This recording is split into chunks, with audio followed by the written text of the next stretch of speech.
Oh my goodness. Can it be? Is it really them? I think it is. I think we might be back. Oh my goodness. I don't know what to think. Oh, if you have missed wrestling talk, well, guess what? We've got a treat for you. Because we're going to talk AEW. We're going to talk WWE. We're going to talk some picks. There's going to be some anger, some happiness, rage, some joy, some vitriol. There might even be a little bit of menstruation. We might even end this episode with some irritable bowel syndrome. It's so hard to tell. It's so hard to say what possibly is going to happen. But one thing I can guarantee you, folks, is that you're listening to the Pittsburgh Piledriver. What the hell is that? Podcast.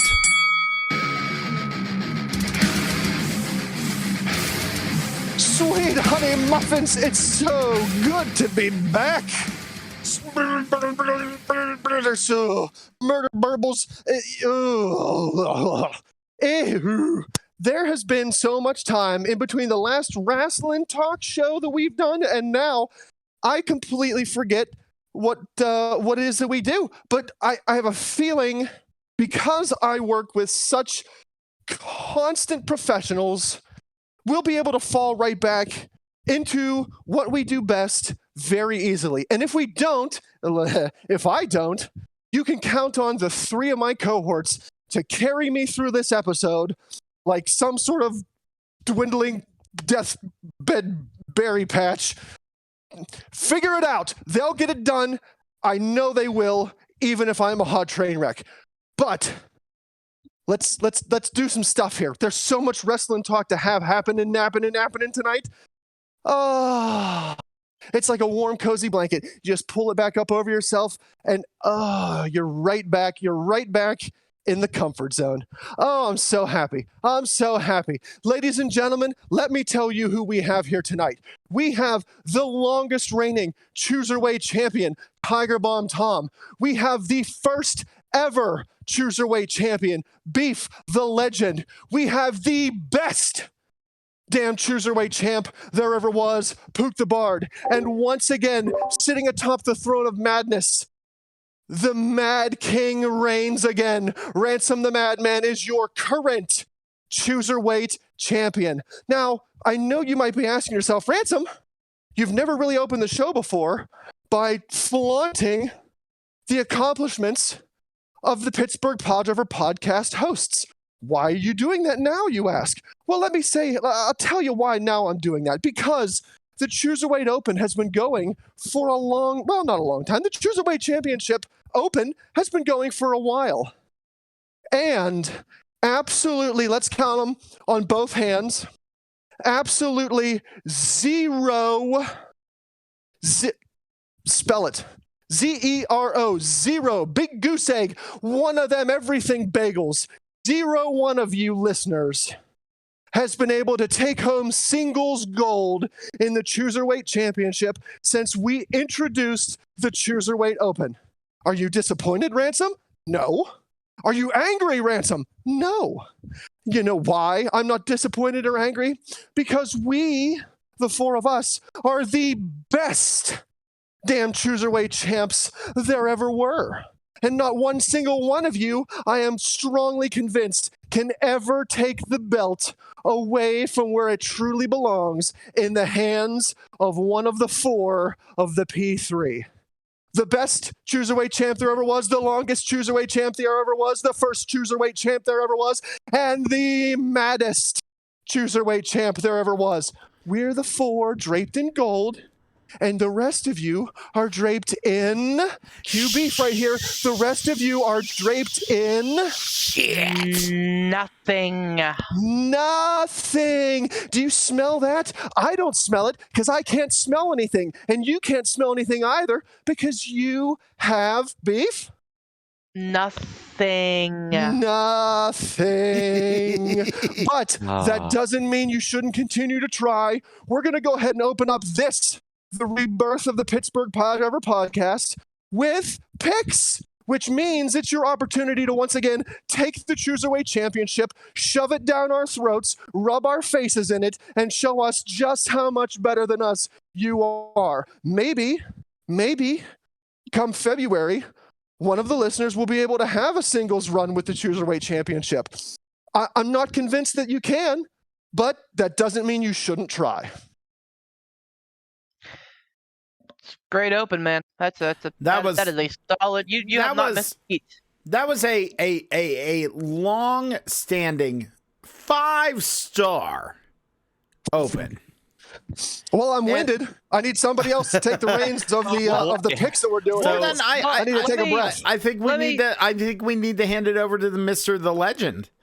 I think we do. Let me just say that it's great to be back on the season premiere. Yeah, I've decided we're doing season premieres now. The rebirthing of the P3 podcast. No. Rebirthing sounds so made up. This is the season premiere. Yeah, we were gone for the holidays, but guess what?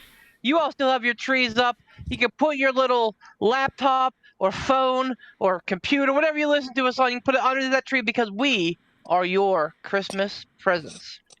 Speaking You're of welcome. Presents, our presence is amazing, and you are welcome. Okay, so yeah, let's do picks. So as we do, we are doing Battle of the Belts. So New Year's Evil is past.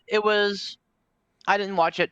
I read about it. So I was gonna say I didn't watch it either. I was gonna ask what actually resulted because NXT is dead. NXT is dead. dead.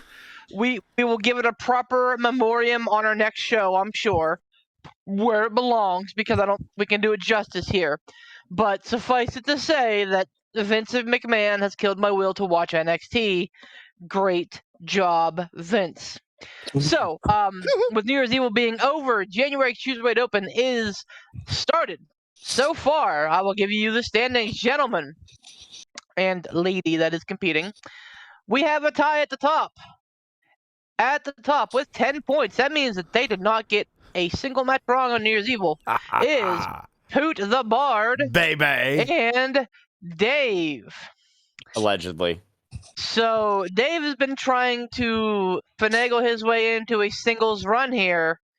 This might be the month, man. This might be the month. You have no faith. You have no faith in the Bard, huh? How dare you? Shame, sir. Shame. But the Royal Rumble is a crazy time, my dude. Followed closely with 8 points by yours truly, Mr. the Legend, and Dos Hermanos Luchas. I'm glad I'm glad that they've been consistently picking with us. I fucking love those guys. Yeah, man, they are a fucking wealth of lucha knowledge, and they're really good when it comes to AEW picks. So the fact that they did so well with the NXT picks is pretty really impressive. Them on strong with them. Yeah, man. Following the 8 pointers, we have the Mad King, the champion himself, Bend the Knee, Ransom, as well as our own Tiger Bomb Tom. Hooray! Followed closely behind by Pat and his wife, Amber, with 6 and 4 points, respectively. But, as I said, it is the Royal Rumble month, the month where dreams are made and crushed within 3 seconds. So I'm sure that great things can happen. That's not wrong. It's not wrong at all. That said, we have an AEW. Just like my spirits after watching the Royal Rumble. Yeah, man. Yeah, man. We'll get into that next episode as well. So we're gonna start with picks for the Battle of the Belts. AEW Battle of the Belts coming up on Saturday. It is their first TNT special. TBS or TNT? TNT. Oh, okay. Yes. Have they moved to TBS? Yes, last night was the first episode on TBS. Mm-hmm. So this is going to serve as the first Clash of the Champions, I guess, style thing. I don't know if it's going to be 1 hour or 2. We only know 2 matches. I almost said wait until tomorrow to pick, wait until Friday, that is, to pick. But that being said, that's a real razor thin timeline. So we're going to go ahead and pick the 2 matches we know. Wouldn't shock me if they add another match or 2 after Rampage tomorrow night. That being said, let's move right into the picks. Now, do it. As is the champion's prerogative, he gets to choose who will start us off. So, Mr. Mad King, who would you like to start the picks off? Am I allowed to know first what matches we're picking? Yes, we have two. We have the women's title match, which is Britt Baker versus Riho, and the TNT title match, which is Cody versus Sammy Guevara. Oh, rematch, Fucking Cody. Oh, boy. You know what? I'm down in the points, and usually I am a one-and-done month champion, so I'll go ahead and pick first. All right, well, we're going to start with Britt versus Riho. Britt, the incumbent, Riho, the challenger.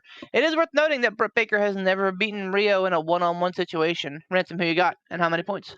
I'm going to use my two-pointer here, and I'm going to say Britt Baker, even though she's never beaten Riho in a singles match one-on-one. Well, I don't know. See, here's my problem. I'm a little torn because, like you said, Beef, this is the first ever TNT special. Is that right? That is correct.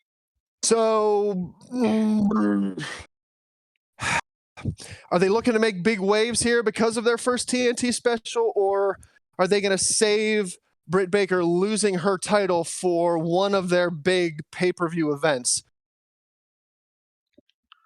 So you know what? I don't know. I'm really torn on this. I'm going to change my point value to 1, and I'm going to say Britt Baker. I'm hopeful that they'll wait to take the belt off of her until a big pay-per-view event to make it feel like a big deal for the women's title. Respectable. Tiger Bomb, who you got? Correct me if I'm wrong. Riho was the first. The inaugural. Yes, sir. The inaugural. So the only thing that concerns me with this is they could be looking to make her the first ever two-time women's champion. But I don't. But again, I don't like Ransom. I think that they would save it for something bigger. I don't see her as being the one to beat Britt. I just, especially with some of the influx of newer women's talent like Ruby Soho, and the fact that Ty Conte's been catching fire and everything like that. She's been catching more than that. How you doing? She has. I don't understand that reference. I'll get into that later. She's dating Sammy Guevara. Yeah. Okay. So she's catching a whole lot of how he likes to stick his tongue Some out. Of that how you doing? Spanish god dick. Yeah. Oh. Spanish god dick.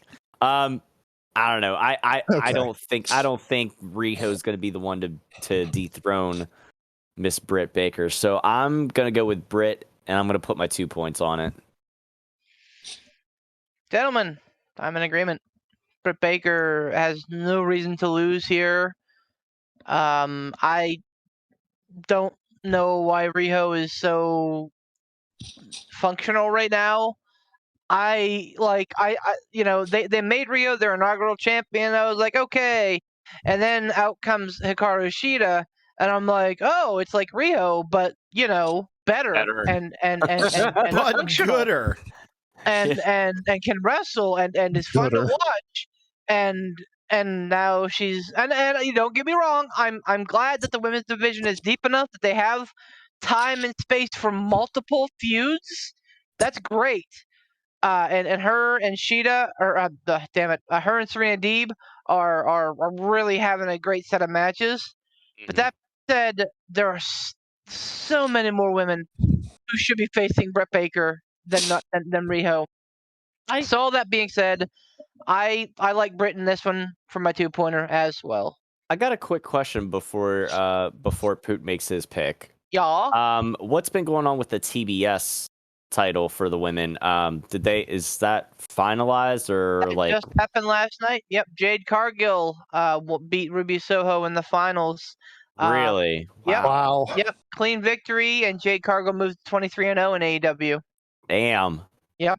Yeah, they're doing everything they can the right way with Jade Cargill, and I'm here for it. I mean, I was really rooting for Ruby. Obviously. I think she's gonna get her time in the sun, but that was the right choice to put the belt on Jade to start. Well, damn. Pootsy, who you got? I'm gonna put my 1 point on the fact that the doctor will see you now. I'm gonna go with Britt Baker again. Listen. It literally is because I don't see the point in her losing the title right now. I think it should be held. No offense to Riho, but like it's just like you have so many other people that deserve, and so many other talents that deserve to take the belt off of Britt, and it would be a huge rub talking within the confines of AEW. It would be a huge rub for someone to pull that belt off of Britt, because Britt is just so popular and so pervasive in the AEW and frankly the female wrestling zeitgeist that like it doesn't make sense. But I'm only going to put 1 point on it because I kind of want to pull my punch a little bit. So I'm going to go 1 point, Britt Baker. Listen to Dr. Poot with words like pervasive and zeitgeist. Well played. I am sitting in your smoking jacket. When you're a bard, you got to be well spoken and gooder. Okay. Eloquent. Moving on to the second title match for Battle of the Belts, we have Cody. I don't know if you can call him Rhodes or not. The TNT champion versus Sammy Guevara. He is a Spanish god. We'll start with Tom. Go ahead, Tom. Well, I mean that's kind of the way it would go, anyways. Yeah. Well, I just have to say, even still now, after Poot's explanation, Poot, you can't say the doctor will see you now like that because I'm still 6 to midnight. Can't start this off so early in the show. It's only going to get worse from here. That said, even sorry. Oh, stop it with your with your sweet baritone tones. All right, so I don't know why the fuck they pulled this off of Sammy in the first place. I don't know why they had Cody beat him because fucking while Cody wins, it's just like fucking what's his nuts over in New Japan. Kazuchika Okada. Yes, I have time for that as well. I have another legendary letdown segment for everybody representing that fine man as well. But can't wait. Tom. So I mean, it's unfortunate that they had Sammy drop the title anyways, because he beat Miro, didn't he? Yes.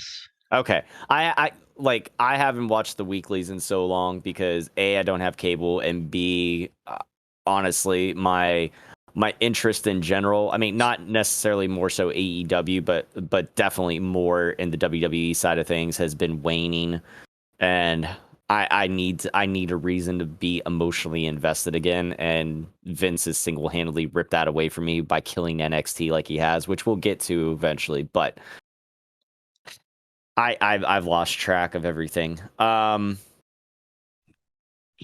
don't know. I don't understand why. I don't understand why Sammy dropped it, and I don't understand why Cody still has to fucking be this force that just fucking comes through and takes the wind out of everything good that people are doing.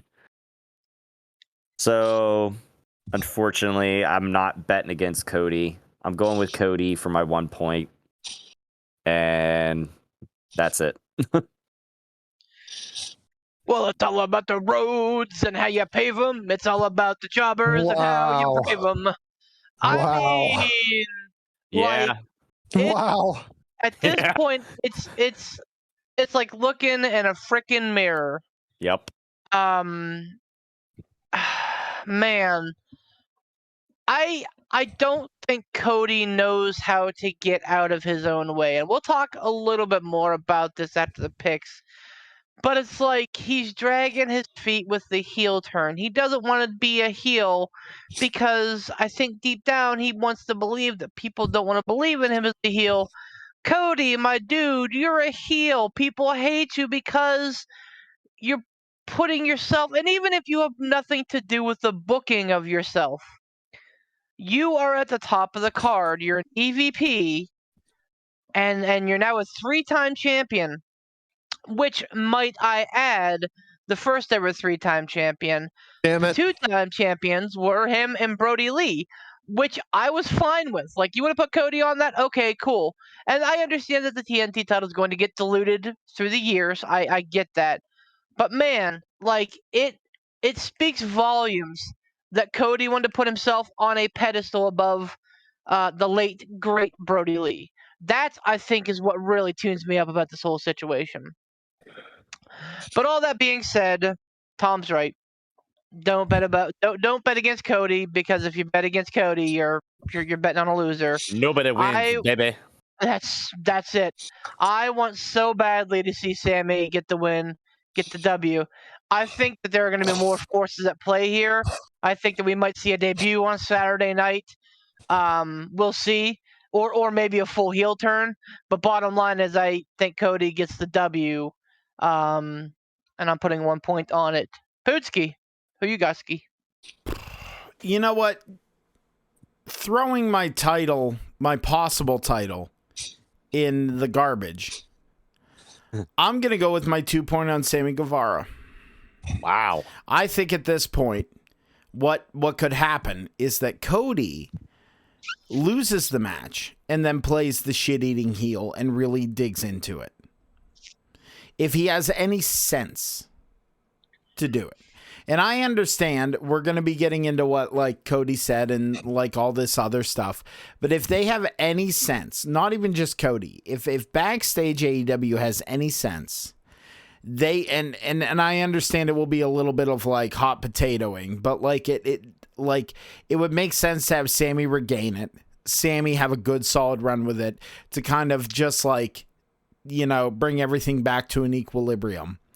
So, like, I'm risking it. I'm gonna throw my 2 points on the Spanish God himself. Pootski going for the biscuit. I like it.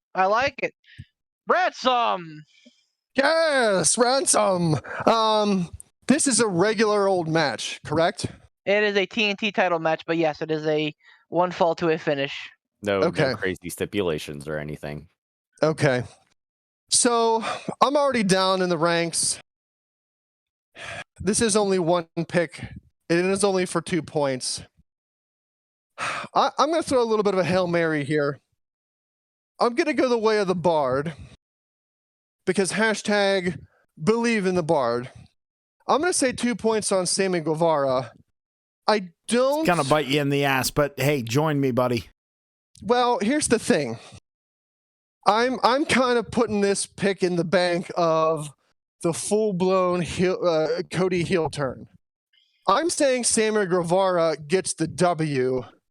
I'm not saying Sammy Guevara gets the title. I'm gonna bank on Cody going full-blown heel to win the match, and Sammy Guevara wins via disqualification. So Sammy technically gets the W, but Cody keeps the title. Duly noted. And you know what? Like that, if that happens, awesome. If Sammy wins the title, hey, that does not hold against you either because you're picking Sammy in the match. So yeah, yeah, man, I get it. And you know, if there was a match to throw a Hail Mary on this month, this might be it. So, rolling over the pick to one more time, we are across the board with Britt Baker, me for 2, Poot for 1, Ransom for 1, Tom for 2, and we are split on Cody Sammy, with Tom and I picking Cody for 1, and Poot and Ransom picking Sammy for 2. Now, my dear listeners, it is your turn. Get those picks in by Saturday at noon Eastern Standard Time. Same beef time, same beef channel. You can hit us up on the podcast chat. On Facebook Messenger, you can reply to the comments that I'll put up on the page, or you can email us at pittsburghpiledriverpodcast@gmail.com. Make sure you get those point values in there too. So let's talk some AEW, shall we, fam? So I have a question. Are you transforming? Yes, I have gone from full-blown person mode completely into murder burble mode. Oh God. Oh no, there's a bubble. He shapeshifted. So my question is this, and I want your guys' honest opinion of this, because this is another one of those like, oh, NXT to main roster, oh, they're gonna get buried, blah blah blah type of issues where we've hashed it out and talked about it so many times before, but because of recent goings on, I believe it bears talking about again. I'm not as in tune as maybe the rest of you are, so my question is this. Is this what we're seeing happening with Cody? A very, very slow Kindle burn to a Cody heel turn? Or is this truly a Cody Triple H syndrome a la 2001, 2002, where he's doing, like, he's the guy, so he's going to be the guy, and he's going to win, and he's going to get the titles, even if that means hot potatoing titles, which AEW is historically not known for. And to piggyback off of that, another part of this question is, do you think that Cody, for as much as we like to tout AEW for being smart, do you think Cody is involved in booking his own matches? Or do you think Tony Khan is smart enough to say, okay, Cody, you're VP, DBBBBBBoo, whatever, but we're going to have you out of creative when it comes to you.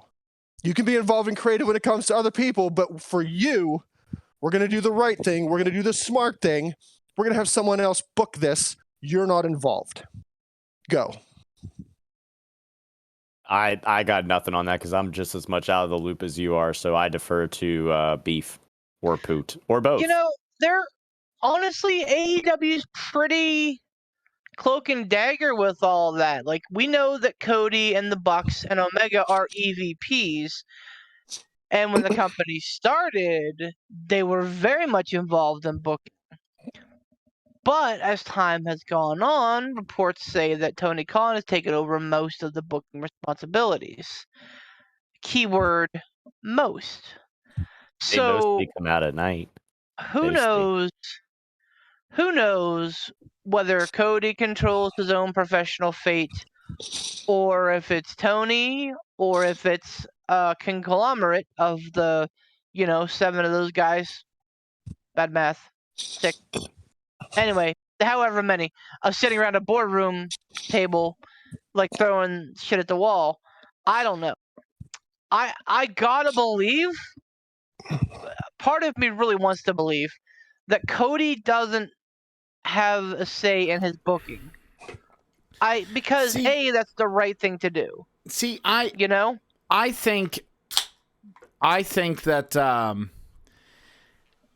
that this is a long play to build Cody into a storyline that is just, you've become everything you fought against. You've become everything you hate, especially with the way that WWE is now. Like, seriously, it only makes sense. It'll only be more dramatic. Like, I think people are blowing a lot of things out of proportion, not necessarily here in the confines of the P3 podcast, but like, I feel like people are making a bigger deal out of the things that Cody says or does, because I think a lot of it is kayfabing things.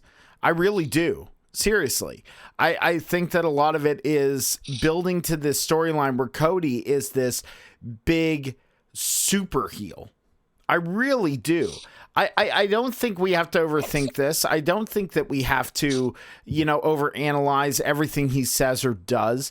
I think this is something that is building towards a better possible storyline. Truly, I do. So I believed that for 2 years, but like it just always falls through at the wrong moment. Cody losing to Darby, yeah, it was great, awesome, and that should have been the last that Cody even thought about seeing the TNT title.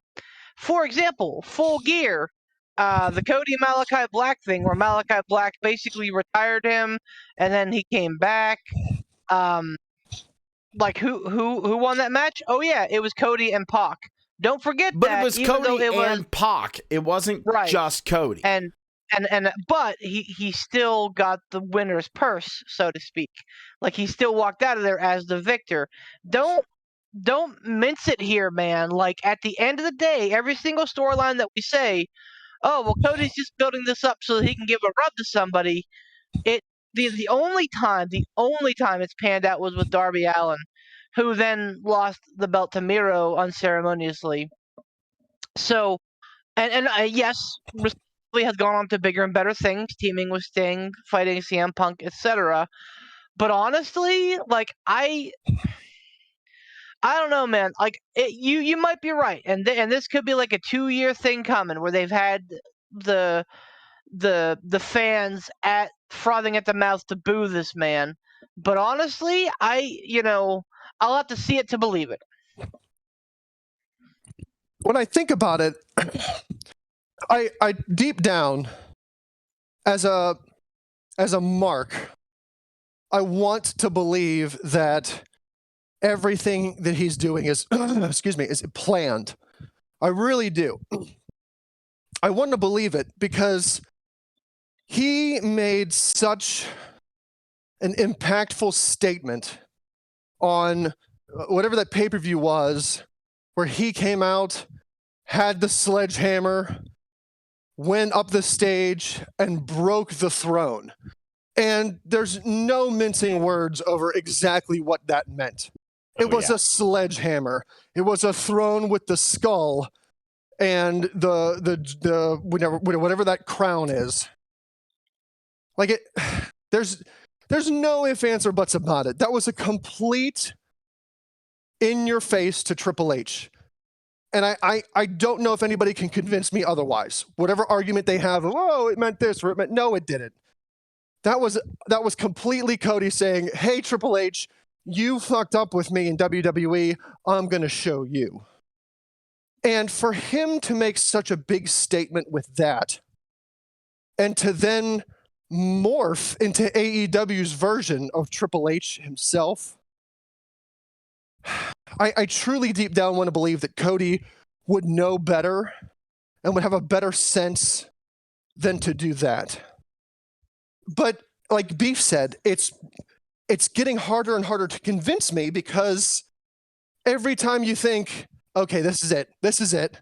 Finally, the Cody heel turn. It's all worked up to this. Nope. It never happens. So like I said, it could be a very small Kindle slow burn.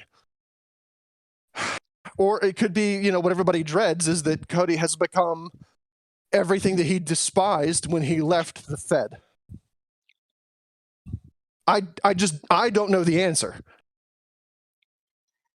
Yeah, I mean, it's to their credit, in a sense, it's good that AEW, in a way, whether if it's intentional or not, it's good that it is that way, that we're having a hard time as longtime fans, and you want to call it smart marks, whatever, that we're having a hard time seeing through what's kayfabe and what's not. So, I mean, I'm glad about that, but in a sense, like, I really, like you said, I really hope that they're able, to kind of see the forest through the trees there with this, and that, it's not Cody not just being completely ignorant of the perception that is about him, that he's literally becoming the very thing he hated in Triple H. Like you said, when they did that, when he did the whole throne breaker thing, that was a direct message to Triple H. Now, could you say that maybe it was only because that they were young and brash, and they wanted to send a statement and send a shot across the board early on and make it, have people talking? Yeah. Could you say that they've grown from that and he's kind of over that now? Maybe. I don't know, maybe not, because it just depends. But I don't know, man. I really don't. I seriously, I'm like, they can't be that tone deaf. Cody can't be that tone deaf. I just pride and legacy, man. He views, so if you look at Dusty Dusty, like, yes, he was the world's champion for a while, but he also had a lot of like dink and dunk runs with like little belts. I think that Cody kind of used that as his legacy as a road to elevate these mid card titles, and it's like, yeah, okay, but I mean, no, Cody, just go fill your shows and go away. I really, I don't see it that way. I just don't. I think this is bigger, and the reason that they're doing this and that like people are having the reaction that they're having is because they're conditioned from the WWE thing. Like, seriously, I cannot believe that Cody is that tone deaf. Like, it's really hard to believe. So for the weeklies that have been happening where, Cody has been on, again, since, television abilities and time don't allot me the ability to watch the weeklies all the time or a lot of the time. Shame on me for being on a wrestling podcast and not watching. Has Cody been being booed? Have the fans turned on him? He's being booed even though he's coming out as a face? Yes. Yep. So why then the hesitancy on pulling that trigger? Not to besmirch the good name of AEW, but that really seems like a WWE a la Cena and early Roman Reigns move, where the crowd has just turned. But you know what? It doesn't matter what the crowd's doing. This is what we're doing. Like, he's a face. You can boo him, but you're wrong. He's a face. Well, to Poot's point, I think that there is some of that built in. I think that there is a lot of it that, like, we're supposed to be being conditioned to boo Cody right now.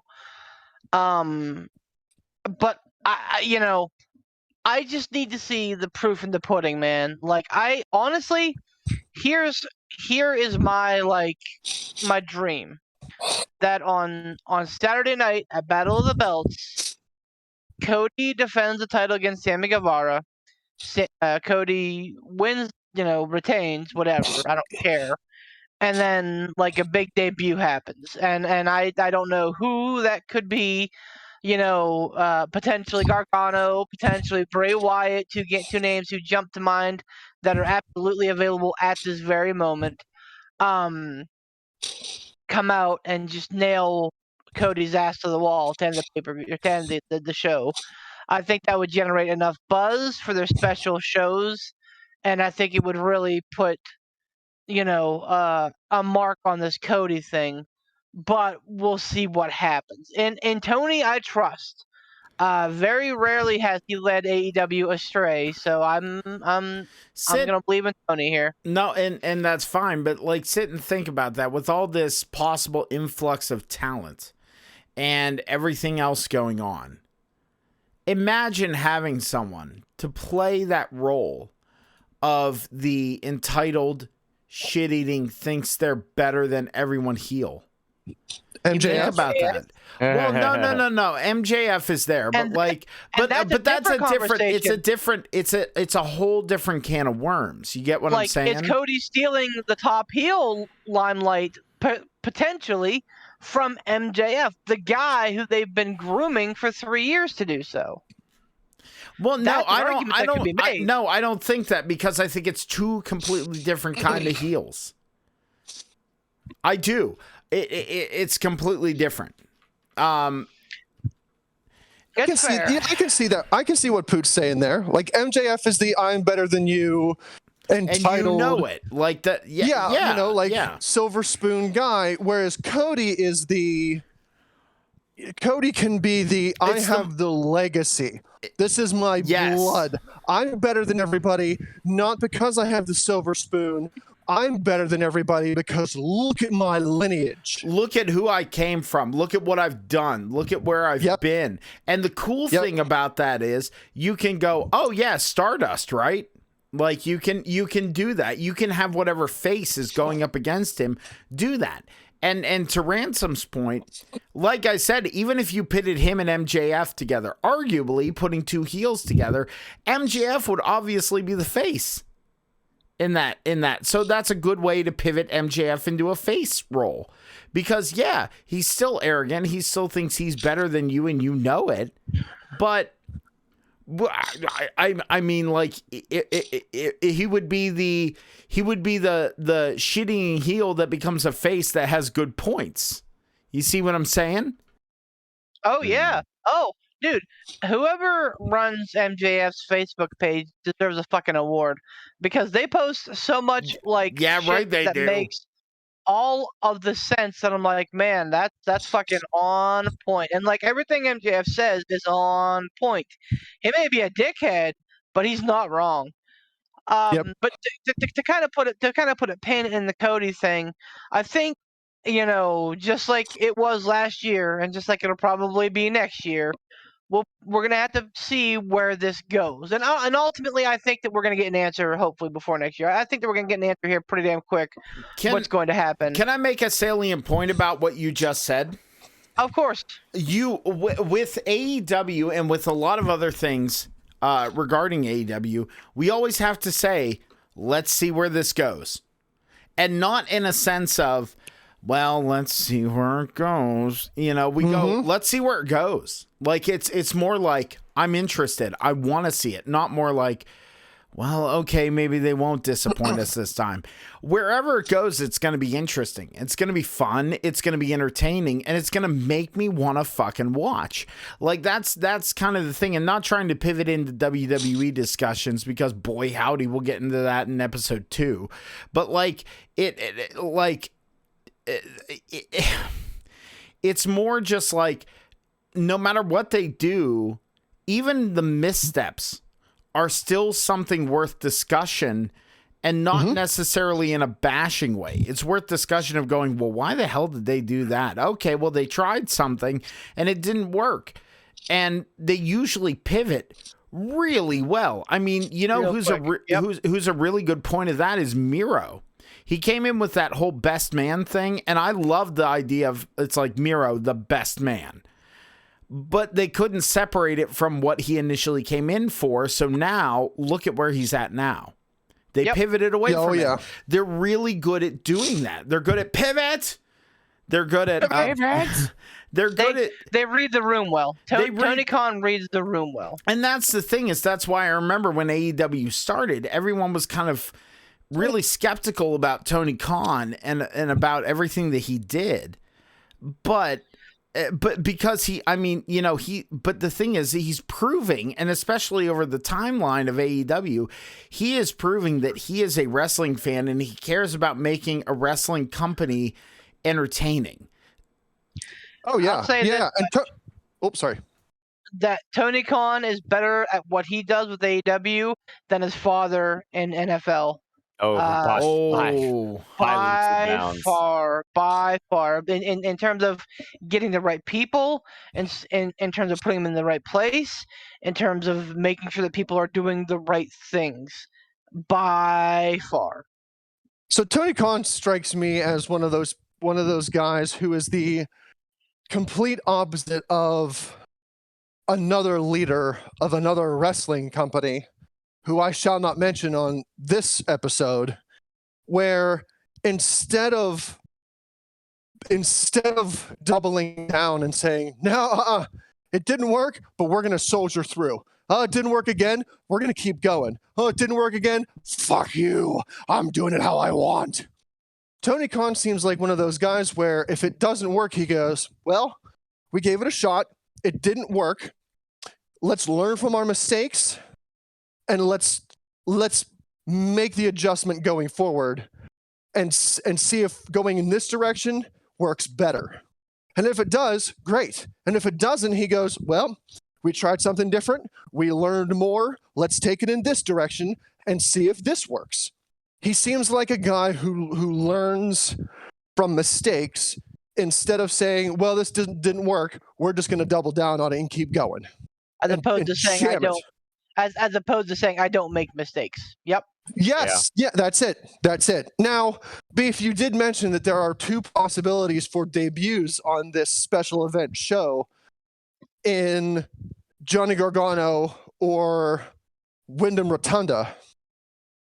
are there any other possible debuts that we might see as opposed to just those two? You know who absolutely came through my mind when we were talking about the women? Athena, aka Ember Moon. Ooh, She's been I out there for a while. I forgot. And- Oh, I that didn't released. know. Yeah.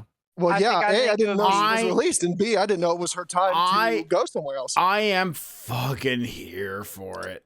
Britt Baker Yeah. having a big win over Riho and saying I'm the best, blah blah blah, and then having Athena come out would be tremendous, just tremendous. And again, I understand that they've recently added Ruby Soho, that they just brought in. Oh fuck, what's her name? Mercedes Martinez. Like, and Thunder Rosa is a pickup from last year.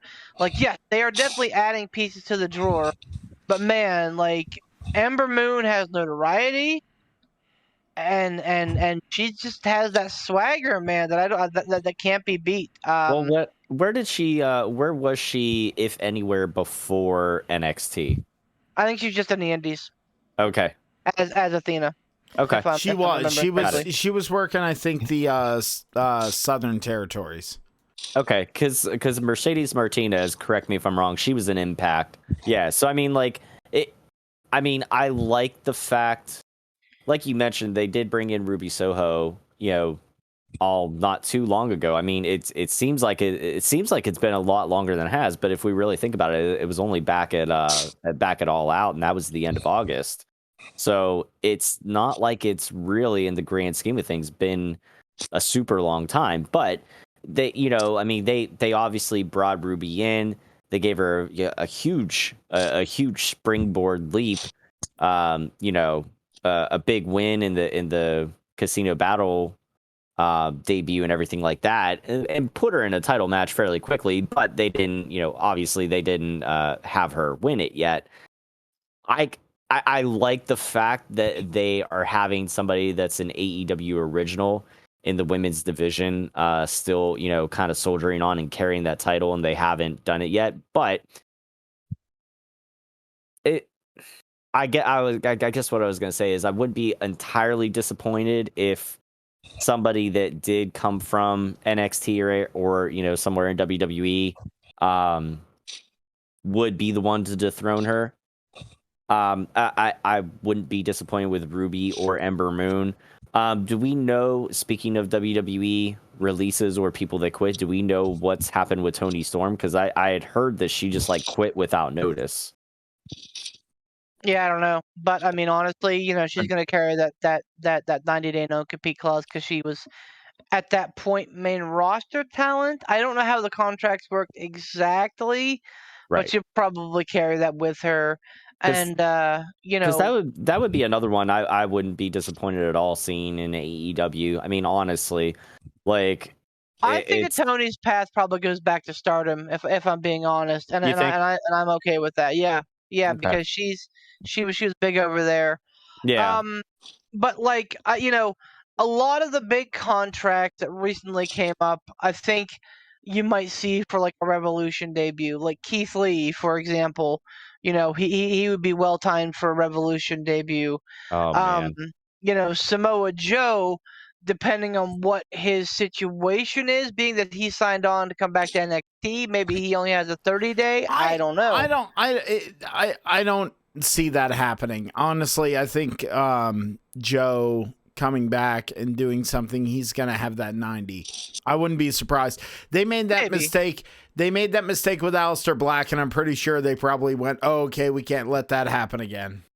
Yeah, but at the same time, I think that enough time has passed that Vince really doesn't believe that AEW is competition, and that's why he let Cross go. That's why he let Keith Lee go. That's why he let Ember Moon. That's why basically they called NXT and said, "Fuck it, we'll see what happens."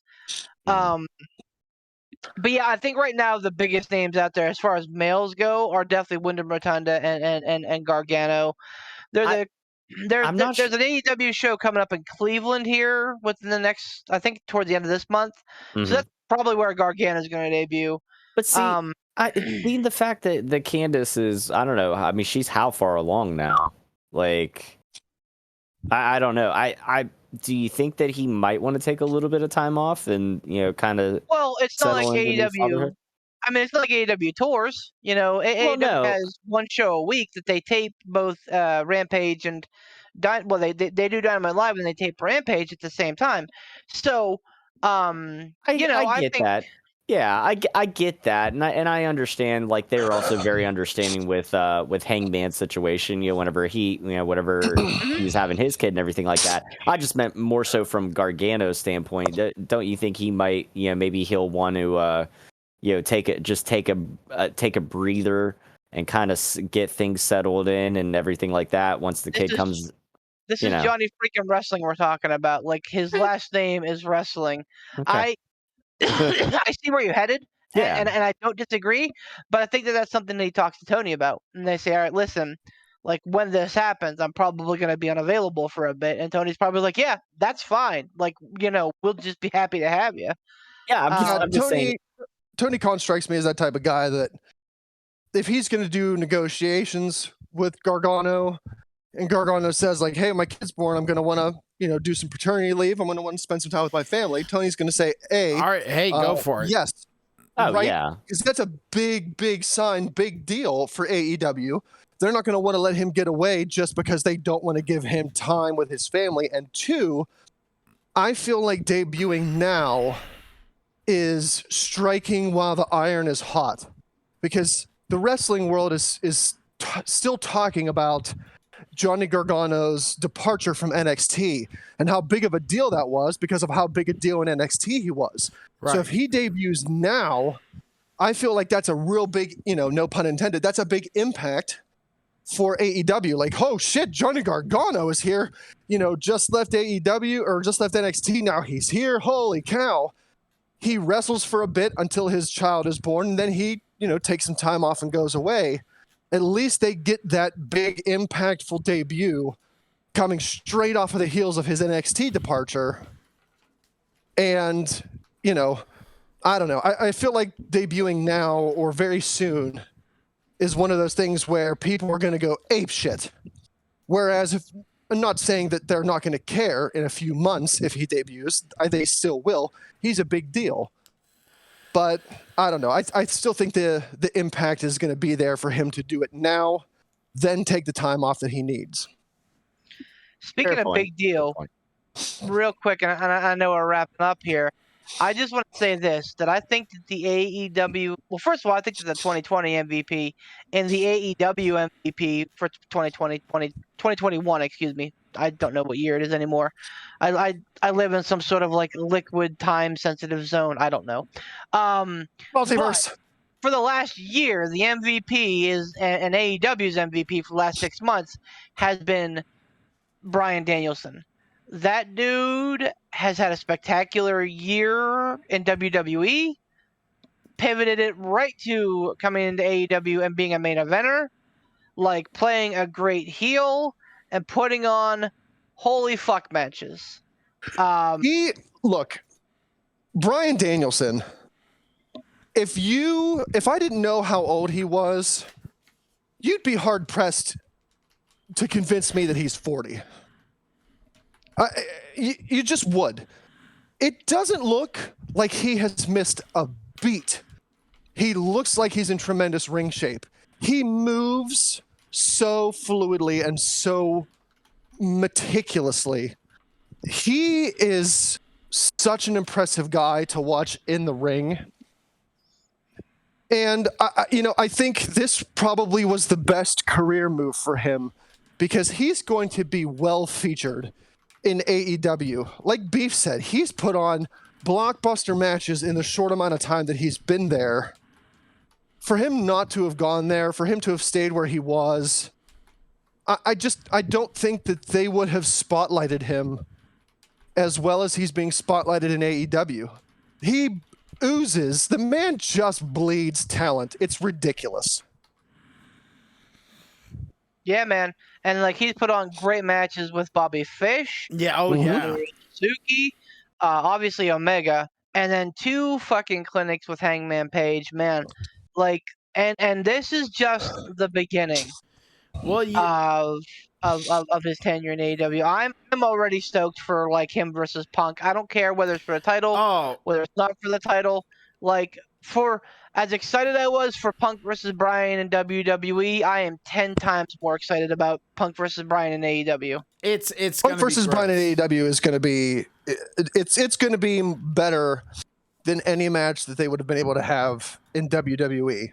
Yep. And it honestly wouldn't shock, because AEW has done this before.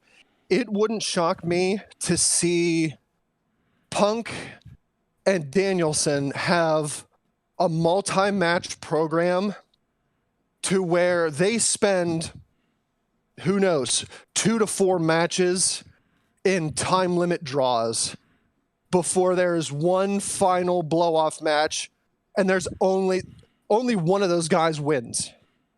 Like for sure.